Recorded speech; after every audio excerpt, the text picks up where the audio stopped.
পার্বত্য চট্টগ্রামের ঘটনা অন্তর্বর্তী সরকারকে বেকায়দায় ফেলার প্রক্রিয়া, এই মন্তব্য করেছেন বিএনপি মহাসচিব মির্জা ফখরুল ইসলাম আলমগীর। রাজনৈতিক দলগুলোর সাথে আলোচনা সাপেক্ষে দুর্বলতা কমানোর আহ্বান জানান তিনি। দুপুরে গুলশানে বিএনপি চেয়ারপারসনের রাজনৈতিক কার্যালয়ে এই আহ্বান জানান তিনি। বলেন, পার্বত্য চট্টগ্রামের ঘটনার সুযোগ নিচ্ছে অনেকে, এটিকে বিচ্ছিন্ন ঘটনা ভাবার সুযোগ নেই।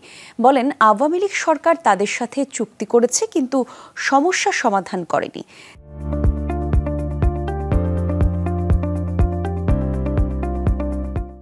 জানান, নৃগোষ্ঠীদের অধিকার নিশ্চিত করতে হবে। তাছাড়া ঢাকা বিশ্ববিদ্যালয়ে যে ঘটনাগুলো হচ্ছে সেসবও বিচ্ছিন্ন ঘটনা নয়, দ্রুততম সময়ে সিদ্ধান্ত নিতে না পারায় সমস্যা হচ্ছে। এ সময় মির্জা ফখরুল বলেন, বিশ্ববিদ্যালয়ের রাজনীতি বন্ধ কোনো সমাধান না, বরং লেজুর ভিত্তিক রাজনীতি বন্ধ হওয়া উচিত। পার্বত্য চট্টগ্রামের ঘটনাটাকে আমি কোনো বিচ্ছিন্ন ঘটনা মনে করি না, এর সঙ্গে অনেক কিছু জড়িত আছে।